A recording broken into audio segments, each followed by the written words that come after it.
الله وبركاته. أعوذ بالله من الشيطان الرجيم. بسم الله الرحمن الرحيم.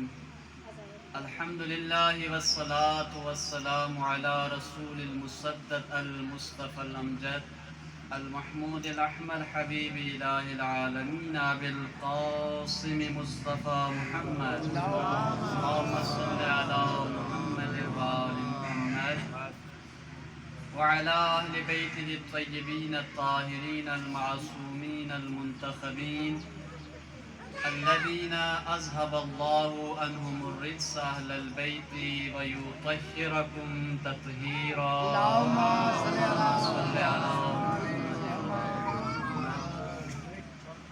واللعنة الدائمة على أعدائهم أجمعين من الآن إلى قيام يوم الدين. أما بعد فقد قال رسول الله صلى الله عليه وآله وسلم إن لقتل الحسين حرارة في قلوب المؤمنين لا تبردوا أبدا. خداوند متعال اس قلیل سے عبادت کو اپنی بارگاہ میں قبول و مقبول فرما. حاضرین مجلس، شرکائے مجلس، بانیان مجلس کی تمام تر شرعی حاجات پوری فرما. ہر قسم کی تمام تر پریشانیاں مشکلات حل فرما. تمام عزاداران سید الشہداء کی حفاظت فرما. جان مال عزت آبرو کی حفاظت فرما. تمام مریض مریضہ شفاء کلی شفاء عاجلہ کاملہ نصیب فرما. آپ دعاؤں کی قبولیت کے لیے بر محمد و آل محمد صلوات.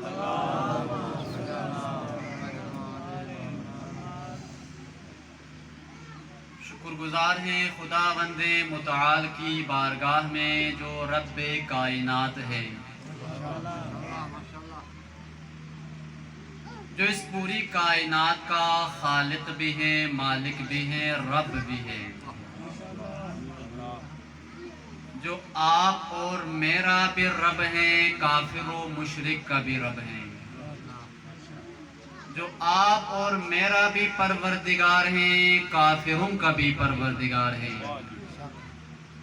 جو آپ کا بھی رازق ہیں، مومنوں کا بھی رازق ہیں اور کافروں کا بھی رازق ہے،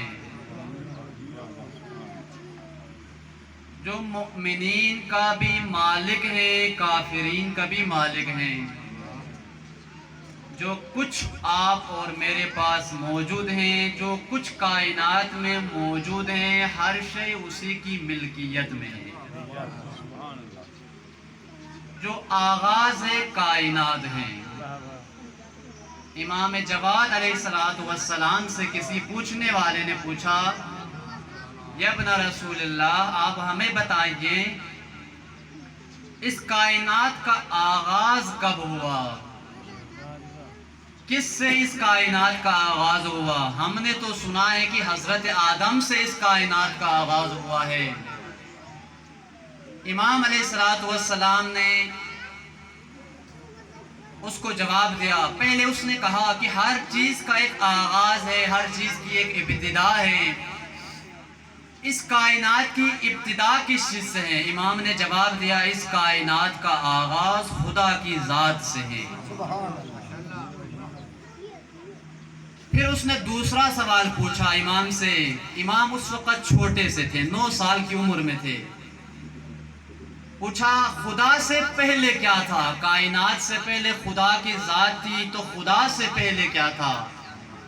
تو امام علیہ السلام نے اس کے ذہن کے مطابق اس کو جواب دیا. اس سے پوچھا تم مجھے یہ بتاؤ ریاضی میں، میتھ میں گنتی کا آغاز کہاں سے ہوتا ہے؟ اس نے جواب دیا گنتی کا آغاز 0 سے ہوتا ہے.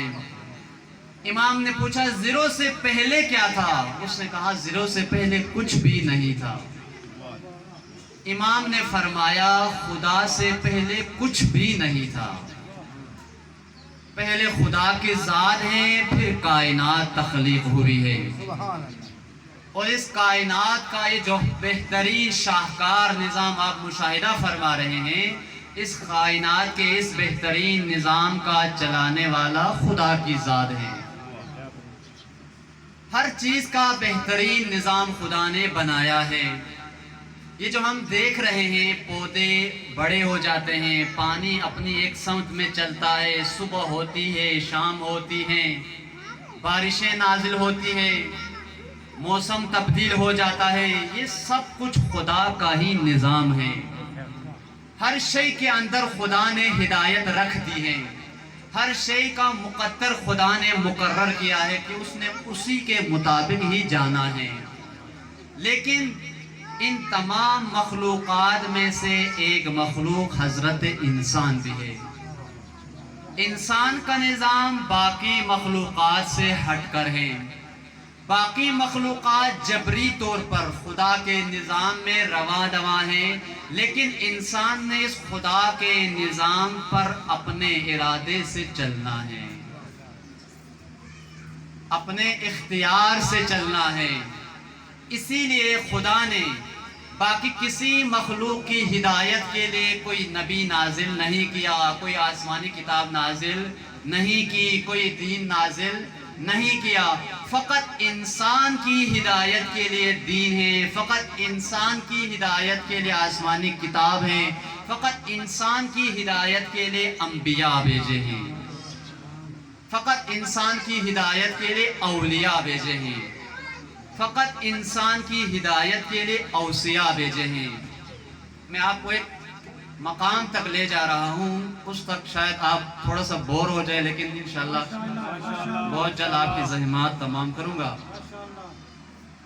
تو انسان نے اپنے مقصد خلقت تک، جہاں تک انسان نے جانا ہے، اپنے ارادہ و اختیار سے جانا ہے، اور اسی میں انسان کو خدا نے شرف عطا کیا ہے، کمال عطا کیا ہے۔ باقی مخلوقات جبری ہیں۔ انسان کی ہدایت کے لیے اولیاء بھیجے، اوصیاء بھیجے، انبیاء بھیجے۔ خاص لوگوں کو خدا نے لوگوں کے لیے ولی بنا کر بھیجا، اور اس کا آغاز آدم علیہ السلام سے ہوتا ہے امام مہدی علیہ السلام تک۔ ہمارا فریضہ ہے، عام لوگوں کی ذمہ داری ہے کہ جو کچھ خدا کا ولی کہیں اسی طرح اپنی زندگی گزاریں، جیسا خدا کا ولی حکم دے اسی پر عمل کرے، جس کام سے خدا کا ولی منع کرے اس سے منع ہو جائے۔ پانی کو کوئی منع نہیں کرے گا، درخت کو اوپر جانے، نیچے آنے، بڑھنے، گھٹنے، اس سے کوئی منع نہیں کرے گا۔ اس کے اندر خدا نے ہدایت کا نظام رکھا ہے، لیکن انسان نے ہدایت خود حاصل کرنی ہے، اپنے ارادے سے ہدایت لینی ہے۔ فقط دیندار گھرانے میں پیدا ہونے سے انسان بخشا نہیں جائے گا۔ دیندار گھرانے میں پیدا ہونے کے بعد دین لیں اور اس پر عمل بھی کریں۔ فقط انبیاء و اولیاء، ائمہ معصومین کو ولی ماننے سے نجات نہیں ملے گی، بلکہ ان اولیاء کی بات بھی ماننی پڑے گی۔ ولی ماننے کا مقصد یہی ہے، مطلب یہی ہے، ان پر ایمان بھی رکھیں، ان کی بات بھی مانیں۔ بآواز بلند صلوات پڑھ لیجئے۔ جب خدا نے کائنات بنائی، انسان کی ضرورت کے لیے جو کچھ ضرورت تھی انسان کی، وہ کائنات کے اندر پیدا کی۔ پیدا کرنے کے بعد جب کائنات بن گئی تو اس بڑی کائنات کے اندر انسان کو پیدا کیا، اور اس بڑی کائنات کا فقط ایک ہی مقصد ہے، اور وہ مقصد انسان کے مقصد کو پورا کرنا ہے۔ آپ انسان کا مقصد سمجھیں، یہاں سے اندازہ لگائیں، اپنے آپ کو معمولی نہ سمجھیں۔ یہ پوری کائنات اگر خدا نے بنائی ہے تو فقط انسان کی خاطر ہے، انسان کو اپنے مقصد و مقام تک پہنچائے۔ اور جب انسان کو پیدا کیا، خدا نے اپنا تعارف کروایا، انسان سے گواہی مانگی کہ میری ربوبیت کی گواہی دو۔ انسان نے گواہی دی، اشہد ان لا الہ الا اللہ وحدہ لا شریک لہ۔ اللہ نے گواہی مانگی، طلب کی کہ میری گواہی دو، میری ربوبیت کی گواہی دو، وحدہ لا شریک کی گواہی دو، تو انسان نے گواہی دی، میں گواہی دیتا ہوں خدا کے علاوہ کوئی الہ نہیں ہے۔ اور پھر خدا نے اس کے بعد ایک اور گواہی مانگی، میرے بعد رسول خاتم کی رسالت کی بھی گواہی دو، تو انسان نے گواہی دی، وَأَشْهَدُ أَنَّ مُحَمَّدَ رَسُولُ اللَّهِ صلی اللہ علیہ وآلہ وسلم، کہ میں گواہی دیتا ہوں اللہ وحدہ لا شریک ہے اور رسول خاتم محمد اس کے آخری رسول ہے۔ اگر آیت یہیں رک جاتی تو ہم بھی رک جاتے ہیں، اگر خدا یہیں رک جاتا تو ہم بھی رک جاتے ہیں، لیکن آیت یہیں رکی نہیں بلکہ آیت بڑھ کے آگے نکل گئی اور کہا الیوم اکملت لکم، غدیر خم کے موقع پر رسول اللہ کو کہا آج لوگوں سے آپ نے اپنے رب کی وحدہ لا شریک کی گواہی مانگ لی، رسالت منوا لی، آج ولایت علی کی بھی گواہی مانگنی ہے۔ ولایت علی کی بھی گواہی مانگی گئی۔ اگر آیت وہیں رک جاتی تو ہم بھی رک جاتے ہیں۔ آج ہم سے اگر لوگ نفرت کرتے ہیں ولایت علی کی وجہ سے، تو آپ ہم سے نہیں قرآن سے نفرت کر رہے ہیں۔ آپ ہمیں ٹھکرا رہے ہیں، ہمیں جھٹلا رہے ہیں، تو حقیقت میں آپ قرآن کو جھٹلا رہے ہیں۔ قرآن میں یہ واضح آیت ہے، خدا نے حکم دیا، اللہ کی گواہی دے دی، رسالت کی گواہی دے دی، جب تک ولایت کی گواہی نہیں دے گا رسالت نہیں بچے گی، اللہ کا دین نہیں بچے گا۔ ولایت علی یہ کسی جاہل کی رائے نہیں ہے، کسی جاہل کی بات نہیں ہے، بلکہ حکم خدا ہے۔ علی ولی اللہ کسی جاہل خطیب کی رائے نہیں، حکم خدا و اعلان رسول ہے۔ علی ولی اللہ کسی جاہل کی رائے نہیں، آیت قرآن ہے۔ اشہد ان علی ولی اللہ کسی فرقے کی فقط بنیاد ہی نہیں، قرآن کی صریح آیے مجیدہ ہے۔ علی ولی اللہ فقط کسی فرقے کی پہچان نہیں بلکہ اسلام کی بنیاد ہے۔ علی ولی اللہ فقط کسی فرقے کی ہی بنیاد نہیں بلکہ یہ وہ ستون اسلام ہے جس کے بغیر اسلام باقی نہیں رہے گا۔ اگر یہ ستون دین گر گیا تو اسلام کا ڈھانچہ گر جائے گا۔ اگر دین سے ولایت علی نکال لی جائے تو سارا دین بیکار ہے۔ یہ قرآن کی آیت ہے، یا ایھا الرسول بلغ ما انزل الیک من ربک، آپ تلاوت کر چکے ہیں، یہ سورہ آل عمران کے اندر آیت موجود ہے۔ اے رسول آج اعلان کریں، ابلاغ کریں اس پیغام کا جس پیغام کے بعد کفار و منافقین مایوس ہوں گے اور اسلام کامل ہو جائے گا۔ اور وہ اعلان تکبیر، نعرہ رسالت، سلیمان نعرہ حیدری، آواز بلندتر صلوات۔ اور وہ اعلان علی ابن ابی طالب کی ولایت کا تھا۔ خدا کی ولایت کی گواہی دے دی، رسالت کی گواہی دے دی، اللہ بھی ولی ہے، رسول بھی ولی ہے، لیکن جب تک علی ابن ابی طالب کی ولایت کی گواہی نہیں دے گا باقی سابقہ دونوں گواہی ناقص و رائگان ہوگی۔ ماشاءاللہ ماشاءاللہ ماشاءاللہ۔ یہ ہدایت کا ایک سلسلہ ہے جو شیعوں نے علماء نے شروع نہیں کیا بلکہ یہ سلسلہ خدا کا سلسلہ ہے۔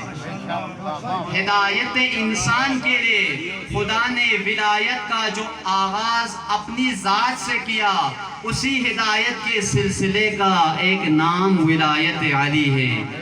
اسی ہدایت کے سلسلے کی ایک کڑی علی ابن ابی طالب کی ولایت ہے. اگر اس کڑی کو چھوڑ دیں گے تو باقی سلسلے بھی کٹ جائیں گے، خدا سے رابطہ ہی کٹ جائے گا. یہ رابطہ قائم رکھنا ضروری ہے. آپ کے گھر میں بجلی ہے، لائٹ ہے، آپ کے کچن میں بھی لائٹ ہے، ہال میں بھی لائٹ ہے، برآمدے میں بھی لائٹ ہے، گلی میں بھی لائٹ ہے، آپ کے اپنے ذاتی کمرے میں بھی لائٹ ہے. اگر آپ اپنے ذاتی کمرے کی تار، بجلی تار کاٹ لیں تو گھر میں بجلی منقطع ہو جائے گی. یہ سلسلہ ٹرانسفارمر تک آپ کے میٹر سے گزر کر جانا ہوگا، تب آپ کے کمرے میں نور و روشنی آئے گی. اسی طرح اپنی زندگی میں، اپنے دینداری میں اگر نور خدا کا سلسلہ قائم رکھنا چاہتے ہیں تو ولایت علی میں داخل ہونا ہوگا. اگر خدا سے اپنا تمسک رکھنا ہے تو ولایت علی میں داخل ہونا ہوگا.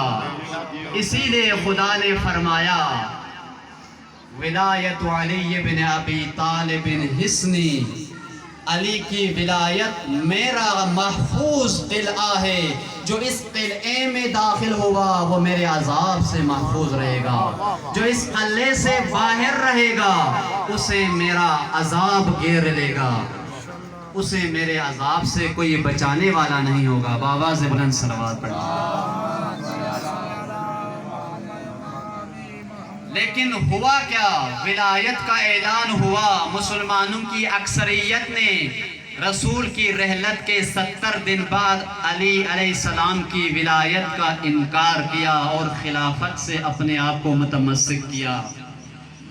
ایک علی کی ولایت سے روگردانی، ایک علی کی ولایت کے انکار کے نتیجے میں خدا نے اس قوم کو ایسی سزا دی کہ آج ہر چرسی و بھنگی ان کا ولی بن چکا ہے.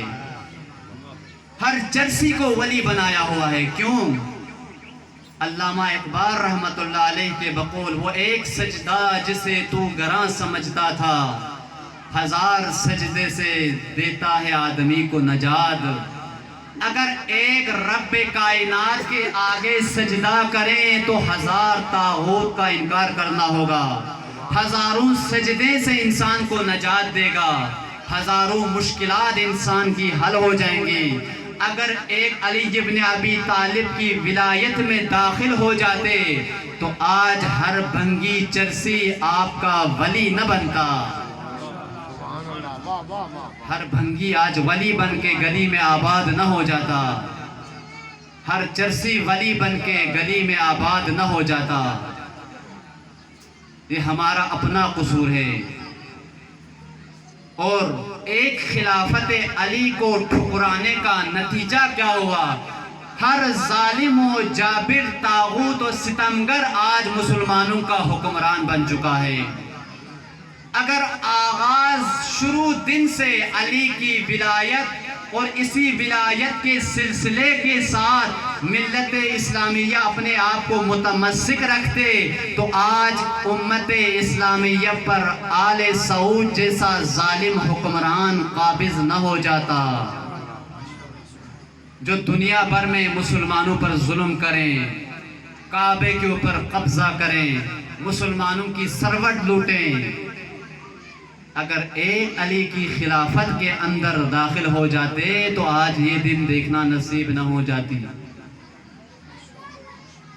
اگر ایک علی کی ولایت مانتے تو آج یہ ساری مشکلات نہ ہوتی.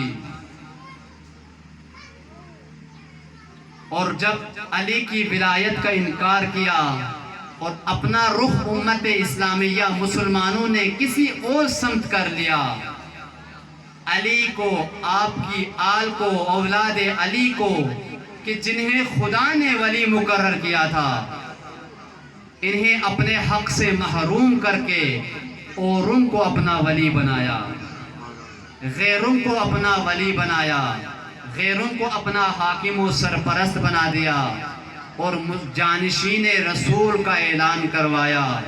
بنو امیہ کے زمانے میں حدیثیں گڑی گئی، حدیثوں کی فیکٹریاں لگ گئی، جنہیں خدا نے عظیم مقام عطا کیا تھا ان کا مقام گرانے کی کوشش کی، اور جنہیں خدا نے گرایا تھا جھوٹی احادیث کے ذریعے سے ان کو بلند کرنے کی کوششیں کی گئی، لیکن انہیں کیا پتا وَتُذِلُّ مَن تَشَاءُ وَتُعِزُّ مَن تَشَاءُ، خدا جسے چاہے عزت عطا کرتا ہے، جسے چاہے ذلیل کر لیتا ہے۔ ہر خطبے میں علی ابن ابی طالب پر، آپ کی اولاد پر شب و ستم گالم گلوچ کیا گیا، لیکن جس علی کا مقام خدا نے بلند رکھا ہو اسے کوئی گھٹا نہیں سکتا۔ جس علی کا مقام خدا نے قرآن میں آیہ مجیدہ کے ذریعے بیان کیا ہو اس علی کا مقام جھوٹی حدیث کے ذریعے سے کون گھٹا سکتا ہے؟ نعرہ تکبیر، نعرہ تکبیر، نعرہ رسالت، نعرہ رسالت، ہاتھ بلند کر کے نعرہ حیدری، آواز بلند تر صلوات۔ جس علی کا مقام آیہ مجیدہ بیان کریں اس علی کا مقام جھوٹی احادیث گھٹا نہیں سکتی۔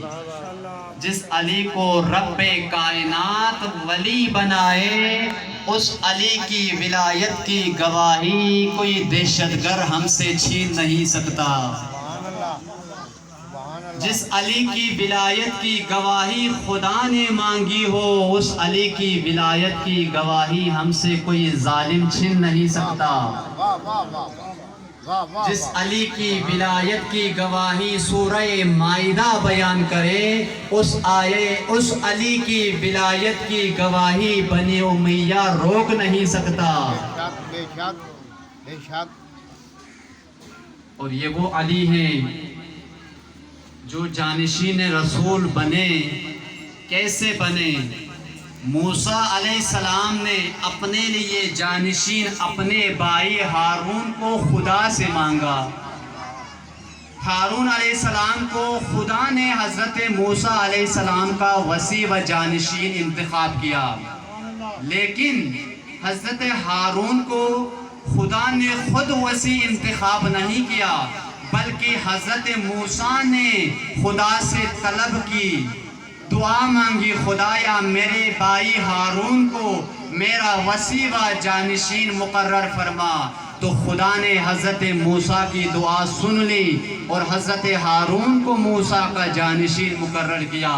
لیکن علی کی ذات وہ ذات ہے جسے رسول نے اپنے لیے جانشین نہیں مانگا بلکہ خود خدا نے رسول کا جانشین انتخاب کیا۔